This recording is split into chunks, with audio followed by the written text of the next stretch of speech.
सुनील कुमार, आप देख रहे हैं एशिया तक लाइव। अभी हम जानेंगे जो बंगाल में घटना घटा बिहारी छात्राओं के साथ, उसके बारे में जानने के लिए आज हम लोग जनशक्ति पार्टी रामविलास के प्रदेश प्रवक्ता जितेंद्र यादव के पास आए हुए हैं। इनसे जानेंगे क्या हुआ था सर वहाँ। आपको एशिया तक लाइव। देखिए, बंगाल की जो सरकार है ममता दीदी के, वो तानाशाही की सरकार है। बिहार के हर युवा के साथ, बिहारियों के साथ वहाँ पे ऐसी दुर्व्यवहार की जाती है जैसे लगता है कि वो देश का ही जनता नहीं। और हम लोक जनशक्ति पार्टी रामविलास के राष्ट्रीय अध्यक्ष भी देखे और हमारे पार्टी के भी कल आपने देखा उनका पुतला दहन किया गया। हम लोग तमाम लोग रोड पर उतरकर उनका विरोध किया और हम मांग करते हैं कि अविलंब उनको उस कुर्सी से बर्खास्त किया जाए और बंगाल में राष्ट्रपति शासन लागू किया जाए। अगर बिहार के लोग अगर कहीं उनके राज्य में सुरक्षित नहीं है तो उनको कुर्सी पर बैठना नहीं चाहिए। ऐसा घटना सर बिहार के इन छात्राओं के साथ क्यों घटता है? सर इसलिए घटता है ना कि बिहार के लोग बहुत अच्छे होते हैं। बिहार के, देखिए, बिहार में कभी आपने सुना है कि अदर राज्य के लोगों के, अदर राज्य के अति के साथ, बालक के साथ, महिला के साथ या किसी विद्यार्थी के साथ कोई अभद्र व्यवहार आपने कभी नहीं सुना होगा।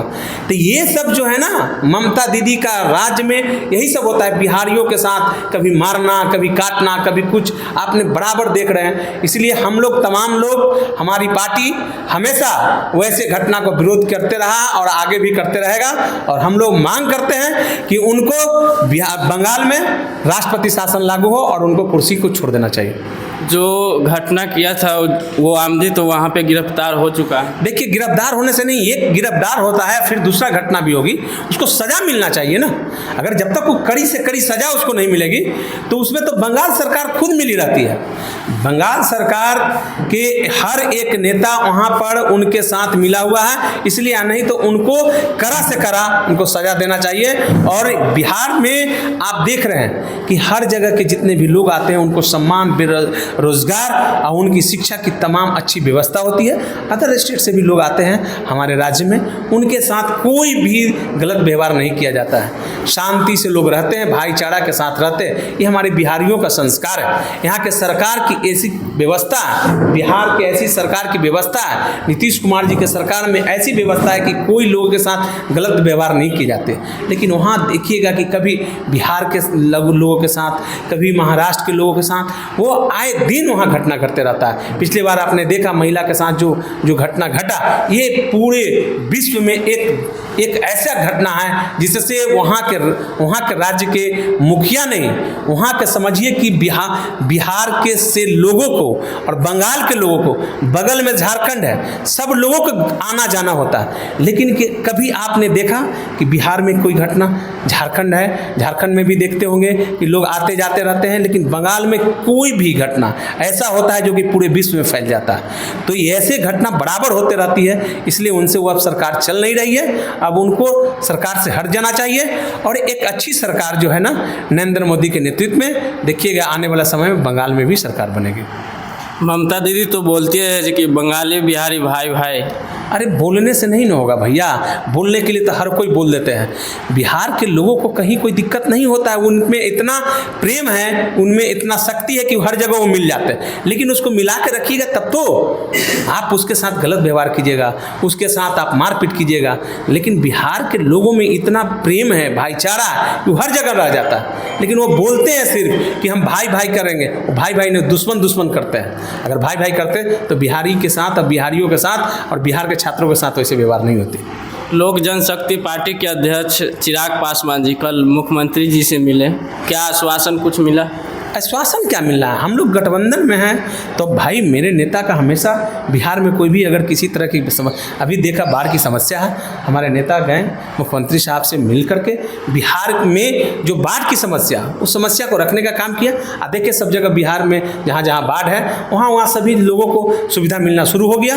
वहाँ पर जितने भी बाढ़ ग्रस्त जहाँ जगह है, जहाँ क्षेत्र है, उस सब जगह उनको मुआवजा मिलना शुरू हो गया। तो हमारे नेता चिराग पासवान जी बिहार के लिए हमेशा सोचते रहते हैं, हमेशा चिंतित रहते हैं कि बिहार में कैसा व्यवस्था अच्छा हो, वहाँ शिक्षा व्यवस्था अच्छा हो, सड़क की व्यवस्था अच्छा हो। इसके लिए कल हमारे नेता नीतीश कुमार जी से मुलाकात किए और मुलाकात करके जो काम था वो काम पर चर्चा हुई।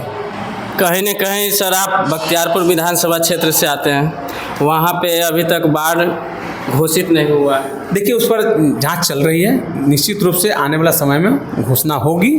ऐसा नहीं है कि नहीं हुआ है, होगी।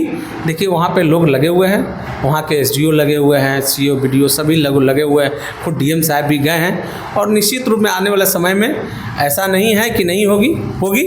अगर देखा जाएगा कि घोषणा करना है तो निश्चित रूप से घोषणा की जाएगी। और सर ये चिराग पासवान जी के बारे में बोला जा रहा था कि ये पासवान के नेता हैं, तो कल बंगाल में जो घटना घटा वो यादव के लड़का थे, तो इस पे क्या बोलना चाहते हैं? देखिए हमारे नेता चिराग पासवान जी किसी जाति का नेता नहीं, जमात का नेता, हर जाति हर धर्म के लोगों का ये नेता है। ये एक व्यक्ति विशेष एक स्पेशल जात का राजनीति नहीं करते हैं। हर जाति के लोग, हर मजहब के लोग हमारे नेता चिराग पासवान जी को प्रेम करते हैं, उनको सहयोग करते हैं और उनके कामों को सराहना करते हैं और उसी तरह से हमारे नेता चिराग पासवान जी ने काम करते हैं। ये ऐसा नहीं है कि वो एक व्यक्ति एक जाति का वो राजनीति करेंगे, वो सबसे काफ़ी ऊपर का नेता हमारे हैं चिराग पासवान जी। वो कभी जाति विशेष पे कभी चर्चा आपने देखा है, कभी सुना? कहीं भी घटना बिहार में होती है, किसी जाति का घटना होता है, हमारे नेता खुद जाते हैं और नहीं जाते हैं तो हमारे पार्टी के एक संगठन तैयार किया जाता है और संगठन के हमारे नेता पहुंचते हैं। इसलिए हमारे नेता कोई जाति का नेता नहीं। लालू जी के बारे में क्या बोलेंगे जो मांझी जी के बारे में बयान दिए हैं? देखिए वो लोग बड़ा नेता है, वो लोग अपना बयानबाजी करते रहते हैं, उसमें हम लोग कोई टिप्पा टिप्पणी नहीं कर सकते हैं। उन लोगों का अपना व्यक्तिगत राय होगी, लेकिन इस मुद्दे पे और इस विचार पे हम लोग कोई सहमत नहीं है। ये सब चीज़ नहीं होना चाहिए। एक राजनीति जो है ना एक दायरा होनी चाहिए, बातों का मर्यादा होनी चाहिए। अब मर्यादा ऐसा नहीं हो जिससे समाज में द्वेष पैदा हो, तो इसलिए वो लोग गार्जियन स्वरूप हैं और उनके बारे में हम लोग कोई टिप्पा टिप्पणी नहीं कर सकते हैं। सर बिहार में अभी विपक्ष के नेता लोग मुद्दा उठा रहे हैं स्मार्ट मीटर के बारे में, उस पर क्या कहना है आप? देखिए स्मार्ट मीटर तो उन्हीं का देन है और मुद्दा उनके पास कुछ है नहीं। तो जो मुद्दा नहीं है उस मुद्दा पे काम कर रहे हैं, जिस मुद्दा पे काम करना चाहिए। जिस समय आज जो विरोधी दल के नेता हैं, इस समय सत्ता सरकार में थे, उस समय बिहार में बहुत ऐसा काम था जिन्होंने वो कर नहीं सके, लेकिन आज उनके पास कुछ काम नहीं। देखिए अभी बाढ़ है तो कहाँ घूम रहे हैं? विदेश घूम रहे हैं। तो बाढ़ में जनता दह रही है, आज आप विदेश घूम रहे हैं, तो आपको बिहार के लिए चिंता कहाँ है? बिहारियों के लिए चिंता कहाँ है? अगर बिहार और बिहारियों के लिए चिंता होती और बिहार वासियों के लिए चिंता होती तो आप विदेश का भ्रमण नहीं करते और विदेश नहीं घूमते। बाढ़ के लिए सर फिर हाई अलर्ट जारी कर दिया गया है। हाँ कर दिया गया है, इसलिए कि कोसी का जो था ना नदी का वो अति खोला गया है, इसीलिए किया गया है। अब देखिए आने वाला समय में सब ठीक हो जाएगा धीरे धीरे। देखिए बरसात कम होते जा रहा है, अब धीरे धीरे सब जो भी है पानी का समस्या, बाढ़ की समस्या धीरे धीरे अब खत्म हो जाएगी। एक आखिरी सवाल रहेगा सर मेरा, जनता लोग के कहना है क्या इस बार आप विधानसभा के चुनाव लड़ेंगे? देखिए मैं तो निश्चित रूप से चुनाव लड़ूंगा। जनता के कहना नहीं है, जनता के सेवा मैं किया हूं और आगे भी करता रहूंगा और मुझे पूर्ण विश्वास है कि जनता जिस तरह से मुझे प्रेम और स्नेह दिया है और निश्चित रूप से वो मिलेगा और आने वाला समय में मैं निश्चित रूप से चुनाव लड़ूंगा। तो कौन सा क्षेत्र होगा सर? बख्तियारपुर मेरा क्षेत्र है तो बख्तियारपुर से लड़ूंगा, लेकिन अब तो हमारे नेता तय करेंगे, हमारी पार्टी तय करेगी कि कहाँ से लड़ेंगे, चुनाव लड़ेंगे। इसके लिए कोई बात नहीं है। जनता में मेरा काम किया है, हम जनता के काम करते हैं, जनता के हम हमेशा सेवा करते हैं और जनता के लिए हमेशा हम खड़ा रहते हैं। तो जब तक मैं जनता का प्रतिनिधि नहीं बनूंगा तो निश्चित रूप से जनता के जो समस्या है उसको मैं कैसे सोल्व कर सकता हूँ। तो बख्तियारपुर विधानसभा के जनता के क्या कुछ कहना चाहते हैं मेरे तरफ से? देखिए जनता हमारे बख्तियारपुर के सब भगवान हैं, देवता तुल्य हैं। बख्तियारपुर के जनता हमारे लिए माता पिता के समान है, पूजनीय हैं। मैं उनको हमेशा अपने माता पिता की तरह उनको मैं माना हूँ और आगे भी मानता रहूँगा। जिस तरह से हमको वहाँ से प्यार मिलता है, इसलिए कि उस मिट्टी में मैं जन्म लिया हूँ और जन्म लेने के साथ साथ मुझे वहाँ का इस तरह से प्रेम और सहयोग मिलता है कि लगता है कि मुझे इसलिए जन्म दिया गया है कि हमको बिहार के बख्तियारपुर के एक ऐसा बख्तियारपुर बनाना है जो मेरे लिए एक चैलेंज है। और उस चैलेंज को मैं स्वीकार करूँगा। बख्तियारपुर के जनता के कहना है, अभी हम गए थे वहाँ पे तो बोल रहे थे जो वर्तमान विधायक हैं बाढ़ की समस्या में एक दिन भी नहीं आए हैं। देखिए वो लोग सिर्फ नाम के, उन लोगों के पास बोलने और चलने आता है। वर्तमान विधायक जो है, आप जाके पूछिएगा, बोलिएगा मेरे बारे में, आज तक विधानसभा में एक भी क्वेश्चन, चाहे वो सत्ता में रहे या सत्ता के विरोध में रहे, आज तक के बख्तियारपुर की एक समस्या बता दीजिएगा कि विधानसभा में एक भी क्वेश्चन किया हो।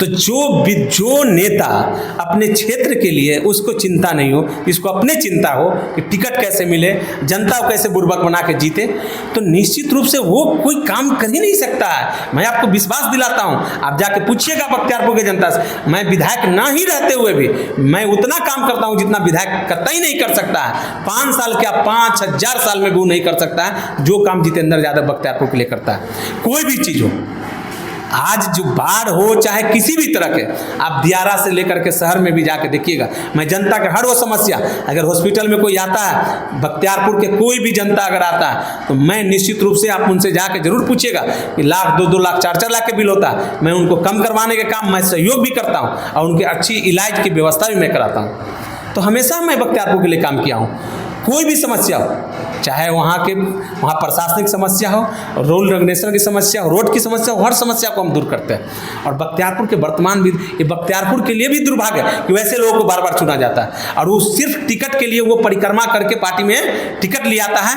अब उसके बेसिस पर वो चुनाव लड़ता है। आए तो हट के लड़े ना, मैं भी निर्दलीय चुनाव लड़ा, आप देखिए कि मैंने कितना वोट लाया, वो निर्दलीय लड़के दिखा दे। अगर 500 वोट आ जाएगा ना तो मैं राजनीति करना छोड़ दूंगा, मैं क्षेत्र जाना छोड़ दूंगा। तो ये लोग सिर्फ और सिर्फ लालू यादव के साथ रह करके, राबड़ी देवी के साथ रह करके टिकट लाने का काम करता है और जनता को बुर्बक बनाता है। और निश्चित रूप से मैं इस बार बख्तियारपुर के तमाम जनता से मैं प्रार्थना करके कहता हूँ कि आप लोग वैसे नेता को बिल्कुल मत सकने दीजिए, बैठने दीजिए जो आपके थाली में खाता और आप ही को छेद करता है। कतई वैसे लोगों से आपको दूर रहना चाहिए जो हमेशा बख्तियारपुर को ठगने का काम किया है और बख्तियारपुर की जनता को बुर्बक बनाने का काम किया। ऐसे सर हम बाढ़ में भी रहते हैं, बाढ़ का भी जनता का आपके बारे में बहुत सा बड़ाई है, जो यहाँ से भी लड़े कोई दिक्कत नहीं है। हम बाढ़ में भी, हम देखिए, हम कोई भी क्षेत्र ऐसा नहीं है जहाँ के हम नहीं काम करते हैं। अभी देखिए, अभी हम बाढ़ ही जा रहे हैं, बाढ़ में कुछ समस्या है, मैं उसके लिए मैं अभी जा रहा हूँ। लेकिन आज के डेट में कोई ऐसा राघोपुर हो, बख्तियारपुर हो, फतुहा हो, कहीं भी कोई भी क्षेत्र में हो कि आप मेरे बारे में आप पूछिएगा कि जितेंद्र यादव किस तरह से काम करते हैं, लोगों को आप किस तरह से मदद करते हैं। कोई ऐसा दिन नहीं है कि मेरे हॉस्पिटल में 4-5 लोग नहीं होते हैं उनके पैरवी कराने के लिए और उनके बीमारी में सहयोग करने के लिए। मेरा 5 आदमी रेगुलर है सिर्फ लोगों के सहयोग करने के लिए। मैं ये नहीं देखता हूँ कि कौन हमको वोट देता है, मैं ये नहीं सोचता हूँ कि कौन हमको मदद करता है। बिल्कुल जितेंद्र यादव इसका कतई नहीं चिंता करता है कि कौन हमको सेवा करना मेरा काम है और सेवा धर्म ही मेरा, इसलिए हम निस्वार्थ सेवा लोगों को करते हैं। तो अभी आप देख रहे थे लोक जनशक्ति पार्टी के प्रदेश प्रवक्ता जितेंद्र यादव को। आप एशिया तक लाइव देख रहे हैं। Thank you.